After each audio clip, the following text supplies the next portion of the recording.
오늘 이 아침 우리에게 주시는 하나님의 말씀은 누가복음 2장 1절부터 14절까지의 말씀입니다.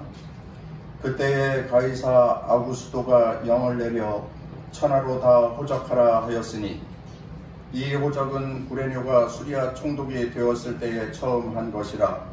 모든 사람이 호적하러 각각 고향으로 돌아가매 요셉도 다윗의 집 족속이므로 갈릴리 나사렛 동네에서 유대를 향하여 베들레헴이라 하는 다윗의 동네로 그 약혼한 마리아와 함께 호적하러 올라가니 마리아가 이미 잉태하였더라. 거기 있을 그때에 해산할 날이 차서 첫 아들을 낳아 강보로 싸서 구유에 뉘었으니 이는 여관에 있을 곳이 없음이라라. 그 지역의 목자들이 밤에 밖에서 자기 양떼를 지키더니 주의 사자가 곁에 서고 주의 영광이 그들을 두루 비추매 크게 무서워하는지라. 천사가 이르되 무서워하지 말라. 보라, 내가 온 백성에게 비칠 큰 기쁨의 좋은 소식을 너희에게 전하노라.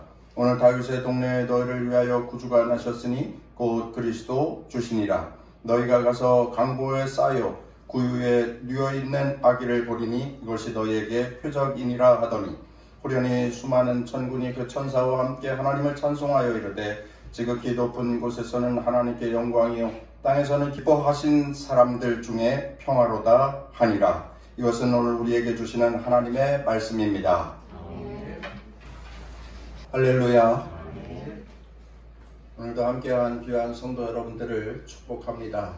복 있는 한날 또한 기쁨의 성탄절을 맞이하게 되시기를 주의 이름으로 축원합니다. 30살에 목회를 시작하였습니다. 첫 목회지는 충남 공주, 아주 한적하고 정스러운 마을로 기억됩니다. 충남 공주 동현리에 감리교회인데 그곳에서 참 좋은 교인들과 그리고 이웃들과 더불어서 첫 임지 목회 사역을 하였습니다. 전도사로 목회를 시작하였는데 한 번은 주일이었습니다. 새벽 기도회를 마치고 집에 있는데 누군가 사택문을 막 두드려요. 한 7시 좀 지났은 그런 시간이었는데 문을 열어주었더니 이웃집 할아버지가 오셨습니다. 연세가 한 90 가까웠던 것으로 대략 기억이 되는데 할아버지가 직접 오셨어요. 그리고 와서 하시는 말씀이 손주 며느리가 혼인을 한 지 10년 만에 아들을 낳았다고. 이제 본가에 애기 데리고 어제 내려왔는데 동네 잔치를 하려고 한다고. 아침밥 잡수러 오시라고. 그렇게 말씀하시는 거였습니다. 믿는 분도 아니었고 우리 교인도 아니었는데 그렇게 친히 초청해 주셨습니다. 증손자를 10년 만에 보시고 그때 상기된 그 얼굴이 매우 기억 속에 남아 있습니다. 축하해야지요. 목회하는 첫 임지의 동네 어른이 그러한 기쁜 일을 얻었으니 함께 축하해 주어야 합니다. 그래서 세수를 하고 급하게 봉투를 만들어 가지고 달려가서 축하를 드리고 그리고 함께 식사를 하였던 그러한 기억입니다. 아기가 한 달, 2달쯤 되었나요? 그런데 아주 젖살이 얼마나 올랐는지 이 볼타구가 아주 터질 것과 같이 풍선과 같이 아주 그렇게 토실토실했던 그러한 기억이 있습니다. 얼마나 축하를 받을 자리입니까? 얼마나 기쁨이 있는 자리입니까? 세상에 그러한 일들이 많이 있잖아요. 결혼을 했는데 아이가 오랜 세월 없어서 고민하고 또 걱정하다가 아이를 얻게 되어서 기뻐하는 그러한 일들이 세상에 많이 있습니다. 할아버지 할머니도 기뻐하고 엄마 아빠도 기뻐하고 아기는 태어나면서 응애하고 울고 모두가 함께 축하하고 축복하는 그러한 일입니다. 축하받아야 합니다. 축하받아야 할 일들이 세상에 많이 있습니다. 사랑하는 성도 여러분, 우리는 성탄절을 맞이하게 될 것입니다. 성탄절은 아기 예수님이 탄생하신 날입니다. 예수님은 누구입니까? 예수님은 하나님이십니다. 하나님이 인간의 몸을 입고 이 땅에 내려오신 것입니다. 인류 역사상 하나님이 인간이 되어 이 땅에 탄생하신 것, 그것보다 더 위대한 탄생 스토리는 없을 것입니다. 하나님의 아들이 우리에게 오셨습니다. 이러한 일들은 전에도 없었고 앞으로도 또 그러한 일은 없을 것입니다. 하나님이 인간이 되셔서 모든 인생을 구원할 구원의 길을 열어주신 이 사건은 전무후무한 단 한 번의 사건이었고 다시는 그러한 일이 있을 필요도 없습니다. 왜냐하면 오신 예수님께서 인생의 모든 가장 큰 고민이었던 천국 가는 길을, 천국 가는 다리를 완성시켜 주셨기 때문에 그렇습니다. 그래서 믿는 자들은 영원한 생명을 얻게 되었습니다. 더 이상 이 세상에, 그리고 이 세상에 살고 있는 모든 사람들이 바라고 기대하고 소망하는 이것보다 더 큰 은혜는 없습니다. 바로 그 은혜와 은총이 이루어진 날이 성탄절이라고 하는 것입니다. 하나님의 아들이 이 땅에 오셨으니, 하나님의 아들이 왕으로 이 세상에 오셨으니 얼마나 축하를 받아야 할 일입니까? 온 땅이 기뻐하고 온 백성이 찬송하고 세상 만민이 하나님을 영화롭게, 하나님의 영광과 또한 하나님의 위엄을 찬양하고 경배해야 했습니다. 그런데 예수님이 처음 오시던 날, 그날 예수님이 오신 그 자리는 매우 적막했습니다. 그리고 쓸쓸했습니다. 구원자 예수님이 탄생하셨는데, 예수님이 탄생하신 그 자리에 수많은 권세자들이 와서 경배하고 수많은 유력자들이 와서 인사하고 해야 했지만 그들은 찾아오지 않았습니다. 구원자 메시아가 출생을 하였으니 이제 온 회당이, 온 하나님의 백성들이 함께 모여서 하나님 앞에 예배합시다 하고 모여 예배드렸다라고 하는 기사가 성경 어디에서도 찾아볼 수가 없습니다. 예수님이 탄생하신 그날, 예수님의 탄생은 철저히 무관심 속에 진행되었습니다. 그리고 대부분의 사람들은 유대인의 왕, 만왕의 왕으로 오신 예수님의 탄생을 알지도 못하였습니다. 오늘 성탄주일에 그날 첫 번째 성탄절 예수님의 탄생과 관련하여서 몇 가지 말씀을 나눠보기를 원합니다. 예수님이 탄생하시던 그날의 상황은 이러한 것이었습니다. 본문 1절 말씀을 보시면, 그때에 가이사 아구스도가 영을 내려 천하로 다 호적하라 하였으니, 이 말씀은 예수님이 탄생하시던 그 시대적 배경을 설명하고 있는 것인데, 예수님이 탄생할 당시에 로마의 황제였던 아구스도가 영을 내려서 로마 제국의 백성들은 다 호적하라, 그렇게 명령을 한 것입니다. 요즘 말로 이야기하면 인구 센서스입니다. 여러분, 오늘날 인구 센서스는 인구 총조사 이런 표현을 쓰지 않습니까?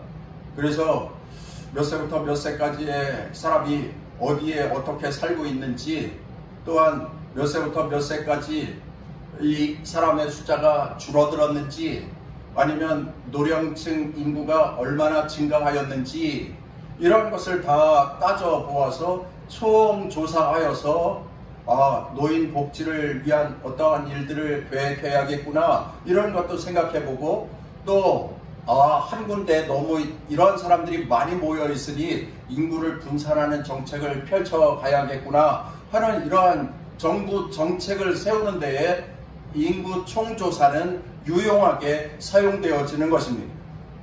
인구 총조사는 그렇게 하는 겁니다. 그러한 이유로 하는 겁니다. 그런데 이 예수님 탄생하시던 때의 인구 총조사는 그러한 목적이 아니었습니다. 무엇이었습니까? 로마 제국에 속한 사람들의 명단을 다 확보하여서 어느 지역에 살고 있는 사람은 세금을 50% 받아야겠구나, 어느 지역에 살고 있는 사람은 세금을 30% 받아야겠구나, 단 한 가지, 세금 징수를 위한 목적이었던 것입니다. 그러니 팔레스틴, 유대 나라는, 이스라엘은 로마의 식민지였기에 이 식민지 백성들은 로마에 세금을 바쳐야 했어요. 그러니 인구 총조사를 하는데 호적하라 하는 그러한 표현을 썼지요.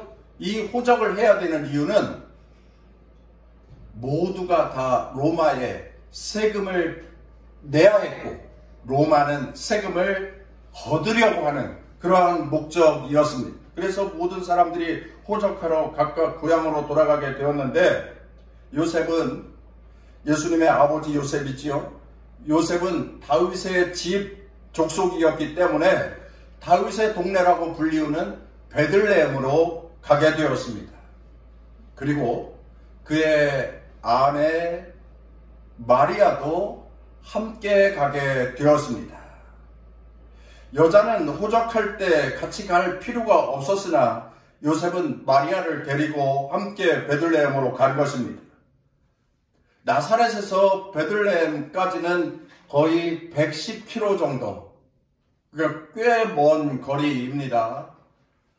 우리 인천에서 따지면 저 청주 그 정도 가야 되는 꽤 먼 거리입니다. 거기에다가 오늘 읽은 말씀 5절 말씀에 보면은 그 약혼한 마리아와 함께 호적하러 올라가니, 여기 올라갔다고 하는 표현은 지방에서 중앙으로 올라갔다는 뜻이기도 하지만, 먼저 살던 나사렛은 고도가 낮고 또한 예루살렘과 베들레헴 지역은 고도가 높아서 해발 500m가 넘는다고 하니까 이러한 표현을 썼던 것 같습니다. 그러니 그 먼 거리를, 또한 산악지역으로 올라가는 그 지형의 거리를 요셉과 마리아가 걸어서, 버스가 없었지 않습니까? 자동차가 없었잖아요. 그래서 걸어서 예루살렘 그리고 그 가까운 베들레헴 쪽으로 올라가게 된 것입니다. 그 결과 유대의 작은 고을 베들레헴에서 인류 역사상 가장 큰 기쁨의 사건이 일어나게 되었습니다. 메시아, 구원자 예수 그리스도께서 베들레헴에서 탄생하게 되었습니다. 구약 성경 미가서 말씀에 보면은 베들레헴 에브라다야, 너는 유다 족속 중에 작을지라도 이스라엘을 다스릴 자가 내게서 내게로 나올 것이라, 이러한 말씀이 있습니다. 미가 선지자는 예수님이 탄생하시기 전 700년 전에 활동했던 선지자인데, 그가 메시아가 탄생할 장소를 구체적으로 예언하였어요. 베들레헴이라고 구체적으로 예언하였는데 그 일이 성취된 것입니다. 로마 황제는 자기의 욕심을 채우기 위하여서 세금 징수하기를 원하여서 정치적인 필요를 따라서 인구조사를 명령하였지만, 하나님께서는 그것도 선용하셔서 구원자 메시아의 베들레헴 탄생이 있을 것이라고 하였던 미가 선지자에게 주셨던 예언의 말씀을 이루어 주셨던 것입니다. 그렇게 예수님께서 베들레헴에 탄생을 하십니다. 그런데 거기에는 아주 심오한 의미가 담겨져 있습니다. 이제 그것을 살펴보려고 합니다. 두 가지 큰 것을 함께 말씀을 나누도록 하겠습니다. 첫째, 따라해 보겠습니다. 예수님은 변두리의 상징인 마국간의 말구유에 탄생하셨습니다. 당시 상황을 보시자면 다윗의 집 가문에 속한 사람들이 베들레헴에 호적을 하러 많이 몰려왔을 것입니다. 그러니 요셉의 친구들도 있었을 것이고 요셉의 친척들도 있었을 것입니다. 그러나 그들이 요셉과 만나서 오랜만에 기쁨과 정분을 나누었다 하는 그러한 내용은 나오지 않습니다. 그렇게 수많은 사람들이 모이다 보니까 베들레헴이라고 하는 작은 도시에 수많은 사람들이 모여들게 되었고, 그래서 묵을 방도 구할 수 없는 그러한 상황이 되어져 버리고 말았습니다. 참 갑갑한 그러한 상황이 전개된 것입니다. 그런데 그때 마리아가 산통이 오기 시작을 한 거예요. 야, 엎친 데 덮친 격입니다. 사람이 엄청나게 많아요. 그래서 방 구하러 다니는데 방을 찾을 수 없어요. 몸은 지치고 힘들었습니다. 그런데 거기에다가 마리아가 산통이 오기 시작을 하였습니다. 그 정도 되면 고향에 오래간만에 찾아왔으니 요셉의 친인척들이 요셉에게 방을 내주고 또한 마리아에게 산통이 오게 되었으니 마리아에게 해산할 수 있는 공간을 제공해주면 좋았겠지만 그러한 일들은 없었습니다. 마리아와 요셉은 매우 상실감을 느끼는 밤이었습니다. 너무 힘들고 지친 상황의 밤이었습니다. 아무도 환대해주는 사람이 없는 고독한 밤이었습니다. 그런 상황에 산통이 오기 시작을 했습니다. 그런데 방은 없습니다. 간신히 해산할 공간을 얻었습니다. 그런데 안타깝게도 마국간이었습니다. 마을 똥 냄새가 나는 마국간에서 해산할 수밖에 없는 그러한 상황이 되고 만 것입니다. 정상적이라고 한다면 산파가 와서 아이를 받아주어야 하고 하는 그러한 혜택도 하나도 누리지 못한 채 마국간에서 홀로 고통당하며 해산을 해야만 했습니다. 그리고 아기 예수님이 탄생하였습니다. 그리고 아기 예수님을 마을 구유에 누이셨습니다. 여러분, 구유라고 하는 게 소나 말 또는 나귀가 먹는 밥, 마을 밥통을 말하는 거지 않습니까? 예수님이 구유에서 아이를 낳았다는 것은 이 구유가 상징하는 그러한 뜻이 있습니다. 구유는 무엇을 상징하는 것입니까? 예수님께서 가장 천한 곳, 가장 낮은 곳, 그리고 가장 소외된 곳에 오셨다라고 하는 것을 상징하는 것입니다. 그리고 이것은 예수님께서는 가장 어려워하고 힘들어하고 고통스러워하고 아파하고 괴로워하고 눈물 흘리는 자들의 이웃으로 오셨다라고 하는 것을 상징하는 것이었습니다. 예수님은 실제 그렇게 소외된 자, 그리고 외로움과孤独 가운데서 사는 자, 그리고 손가락질 받고 왕따 당하는 자, 아픈 자, 힘들어하는 자, 가난한 자, 이런 자들의 이웃으로 예수님은 이 세상에 오셨습니다. 제가 가지고 있는 책 중에 각설이 예수라고 하는 제목의 책이 있습니다. 이 책은 제가 신학대학에 들어갔을 때에 섬기던 교회학교 선생님들한테 선물 받은 책인데 아주 감명 깊게 읽었던 기억이 있습니다. 책꽂이에서 찾아보니까 아주 먼지가 얼마나 많이 묻어 있는지, 그래서 그것을 빼서 한번 들여다보니 옛날 신학대학에 들어갈 때 그때의 감정이 새록새록 솟아났습니다. 이천우 목사님이라고 하는 분이 지었는데, 이분은 과거에 직업이 각설이였어요. 각설이. 거지, 동냥하면서 먹고 살던 각설이였습니다. 그런데 그가 각설이 생활을 하면서 하나님의 은혜를 깨달았습니다. 그런데 그 은혜가 너무나도 큰 것이었습니다. 그래서 그가 신학을 하고 또 목회자가 되었습니다. 지금은 고인이 되셨는데 그 각설이 예수라고 하는 책 프롤로그에 보면 이런 글이 나옵니다. 제가 읽어드리겠습니다.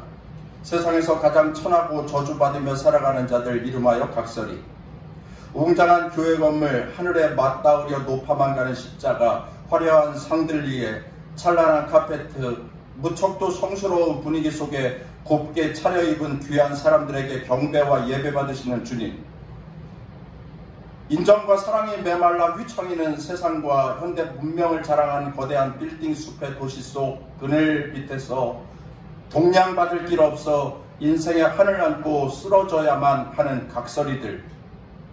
저들이 원하는 예수는 화려함도 아니요 훌륭한 격식과 품위도 아닌 마국간에서 태어나 피난살이의 어려움을 겪으셨고 묵묵히 목수의 일을 감당하셨고 마지막엔 가난하고 병들고 가장 작은 자들에게 사랑을 쏟으셨던 그 예수님이시다. 아멘. 주 예수여 어서 오시옵소서. 화려하고 웅장한 교회와 있는 자들 속에도 오셔야겠지만 천대와 멸시와 버림받은 각설이에게도 오시옵소서. 이 목사님은 자신이 각설이 생활을 하면서 세상 사람들에게 손가락질 받고 천대받고 멸시받고 하는 그러한 고통 가운데에서 살았지만 그 가운데서도 경험한 예수님이 계셔서 포근하게 하셨고 또한 위로하여 주셨고 또한 사랑하여 주셨던 그 예수님이 온 세상 어렵고 힘들고 고통 속에 살아가는 하나님의 백성들에게 찾아와 주시기를 사모하여서 이 글을 적었는데 그 목사님의 간절한 바람처럼 실제 예수님은 이 땅에 오셨고 구유에 누이셨는데 구유에 누이신 것은 세상의 모든 소외당한 자, 멸시당하는 자, 어려워하는 자, 가난한 자, 힘들어하는 자, 아파하는 자들의 이웃으로 오셨다라고 하는 것을 상징하고 또 그것을 표현하여 주셨다라고 하는 것입니다. 마국간의 마을구유, 가난한 나사렛의 목수 예수님. 그렇게 예수님은 탄생하면서부터 천한 자들의 이웃이 되어주셨고 사는 동안 또 공생의 사역을 하시면서 어렵고 힘들고 괴로움 당하는 슬픔 가운데 아픔 가운데 소외감 가운데 사는 자들의 친한 친구가 되어주셨고 이웃이 되어주셨습니다. 친히 당신이 경험하였기에 그들을 품에 안으셨고 손잡아 주셨고 그들과 날마다 행진하여 가는 사역의 길을 가실 수 있었습니다. 이것이 예수님의 사역이었고 이것이 예수님의 마음이었습니다. 소외당한 자들, 외롭고 고독한 자들의 이웃, 친구가 되어주신 예수님이셨습니다. 예수님이 이 땅에 탄생하시던 그날 둘째로 한번 따라서 하겠습니다. 예수님의 탄생 소식은 변두리 인생인 목자들에게 제일 먼저 전해졌습니다. 하나님께서는 만왕의 왕이십니다.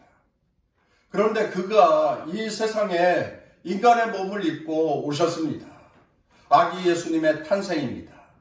그런데 아기 예수님이 탄생하시던 그날에 전가를 보냈어요. 누구에게 보냈습니까? 들판에서 양을 치던 목자들에게 보냈습니다. 황제에게 보내지 않았고 왕에게 보내지 않았고 총독에게 보내지 않았고 대제사장에게 보내지 아니하였습니다.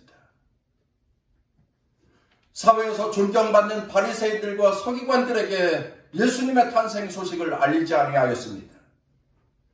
목동들, 목자들에게 그 소식을 제일 먼저 전해준 것입니다. 우리가 성경을 읽어보면 목자들, 목동들 보면은 위대한 사람들도 있잖아요. 아브라함도 목동이었죠. 모세도 목동이었어요. 다윗도 목동 출신이잖아요. 그러니 목자와 목동, 그들도 대단히 위대한 인생을 살았던 증인들이 있어요. 그런데 예수님 탄생하시던 1세기의 목자들이란 그들은 천대받는 사람들이었습니다. 멸시받는 사람들이었습니다. 그래서 책을 읽어보면은 1세기 목자들은 법원에 가서 증언도 못해요. 그들의 말을 믿을 수 없다. 그들은 증인도 할 수 없다. 그러한 존재들이었습니다. 사회로부터 인정받지 못하던 자들, 1세기의 목자들이었습니다. 그런데 아기 예수님의 탄생의 소식을 천사들을 통하여서 전해주시는데 그 전달받은 처음 사람들이 바로 목자들이었다라고 하는 것입니다. 오늘 읽은 말씀 10절 말씀을 보시면 천사가 이르되 무서워하지 말라. 보라 내가 온 백성에게 미칠 큰 기쁨의 좋은 소식을 너희에게 전하노라. 오늘 다윗의 동네에 너희를 위하여 구주가 나셨으니 곧 그리스도 주시니라. 너희가 가서 강보에 쌓여 구유에 뉘어있는 아기를 보리니 이것이 너희에게 표적이니라. 그런데 이것을 누구에게 전달했느냐? 앞에 8절입니다. 그 지역의 목자들이 밤에 밖에서 자기 양떼를 지키더니 주의 사자가 곁에 서고 주의 영광이 그들을 두루 비춤에 크게 무서워하는지라. 천사가 이르되, 목자들에게 천사가 예수님의 탄생 소식을 제일 먼저 전하여 줬다라고 하는 것입니다. 사회에서 멸시받던 자들, 천대받던 자들, 사람으로 인정받지 못하던 자들, 존귀 여김받지 못하던 자들, 그들에게 예수님의 탄생 소식이 전하여진 것입니다. 그래서 목자들이 이 천사의 소식을 듣고 이것이 하나님의 말씀이라고 하는 사실을 인정하고 그리고 달려갑니다. 여러분, 이 목자들이 아기 예수님의 탄생 소식을 제일 먼저 들을 수밖에 없었던 이유가 여기에 있어요. 천사들이 전하여 준 그 말씀을 그들은 믿었어요. 천사들이 전하여 준 그 말씀을 그들은 받아들였어요. 그리고 그 말씀을 믿고 순종하여서 달려갑니다. 아기 예수님이 탄생하신 그곳으로 달려갑니다. 달려가서 보았더니 아기 예수님 말구 위에 뉘어져 있는 거예요. 그 자리에서 요셉과 마리아를 만났습니다. 그리고 그들에게 전합니다. 천사가 이렇게 우리에게 전해 주었습니다. 만민을 위한 구세주 메시아가 탄생하셨다라고 하는 소식을 듣고 우리가 달려왔어요. 이것이 사실이었군요. 기쁩니다. 즐겁습니다. 감사합니다. 그리고 아기 예수님과 그 아버지 어머니에게 찬양과 경배를 드리고 그들이 다시금 자신들의 일터로 돌아갔다. 성경은 그렇게 말씀하고 있습니다. 사랑하는 성도 여러분, 믿음 안에서 살아야 돼요. 하나님의 말씀 안에서 살아야 합니다.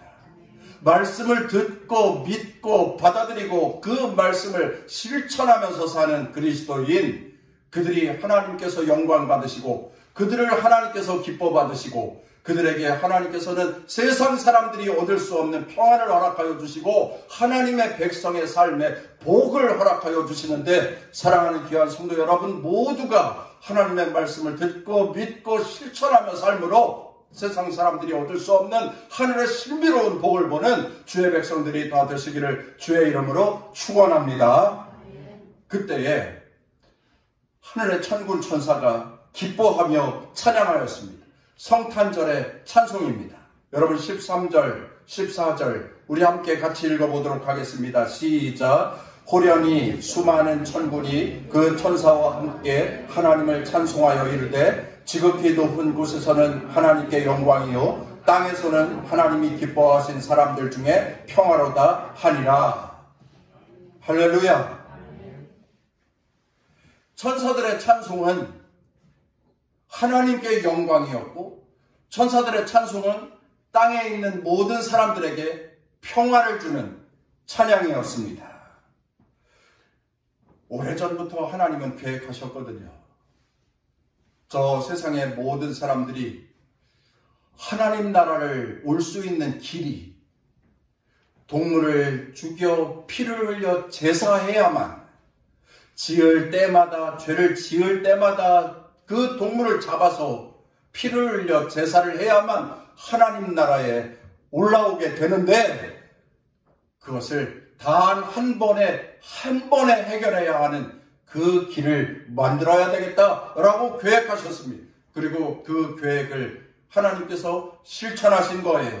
하나님이 죄 없으신 인간의 몸으로 이 땅에 오셨습니다. 이 땅에 오신 예수님 때문에 하나님 나라를 가는 길이 열려지게 된 거예요. 모든 사람들이 예수 그리스도로 말미암아 하나님 나라를 들어가는 그 문을 활짝 열 수 있게 되었는데, 그래서 하나님은 이날 너무나도 기뻐했습니다.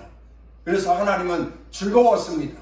천사들이 이 모든 아기 예수님의 탄생이 하나님께 영광입니다 하고 찬송하였습니다. 그리고 인간의 편에서 모든 사람들이 이 예수 그리스도로 말미암아 하나님 나라를 올라갈 수 있게 되었으니, 다시는 절망과 다시는 죄책감과 다시는 불안 가운데서 살지 아니하고 평안을 누리면서 하나님 나라 백성으로 살아갈 수 있게 되었으니 천군 천사가 찬양하는 겁니다. 여기 태어난 이 아기 예수님의 탄생은 하나님께 영광이요 땅에서는 기뻐하심을 입은 사람들 중에 평화로다. 호련히 수많은 천군이 그 천사들과 함께 하나님을 찬송하여 이르되 지극히 높은 곳에서는 하나님께 영광이요 땅에서는 하나님이 기뻐하신 사람들 중에 평화로다 하니라. 여러분, 이 세상에 있는 모든 믿는 자들이 누리는 평화는 샬롬입니다. 히브리어로 샬롬, 이것은 평안인데 이 평안은 일시적인 것이 아닙니다. 잠깐 있다가 사라지는 것이 아닙니다. 이것은 영원한 것입니다. 하나님의 백성이 되었으면 지금으로부터 영원까지 누리게 될 평화, 샬롬, 완벽하고 완전한 평화인 것입니다. 사랑하는 교회 성도 여러분, 오늘 우리는 그 하나님이 기뻐하시는 참된 그리스도인이 되어 그 완전한 평화를 한아름 선물 받게 된 성도들이 다 된 줄로 믿습니다. 그 은혜를 날마다 경험하면서 여러분의 삶의 자리에서 예수님과 더불어 모든 마귀도 이기고 모든 불안도 이기고 모든 대적하는 세력도 이기고 악한 영의 권세도 이기고 평안을 누리는 주의 백성들의 삶이 다 되시기를 주의 이름으로 축원합니다. 이제 우리는 2021년 성탄절을 맞이하게 될 것입니다. 아기 예수님이 오십니다. 그분이 우리에게 친구가 되어 주십니다. 그분이 우리에게 위로자가 되어 주십니다. 그분은 우리에게 세상 말로 비빌 언덕이 되어 주십니다. 그리고 그분은 우리가 붙잡아도 끊어지지 않는 굵고 든든한 동아줄이 되어 주십니다. 여러분, 그 예수님을 만나시고 예수님을 영접하시고 그 예수님을 믿으시고 그 예수님과 함께 삶으로 날마다 놀마다 평안을 누리는 하나님 나라의 백성들이 다 되시기를 주의 이름으로 축원합니다.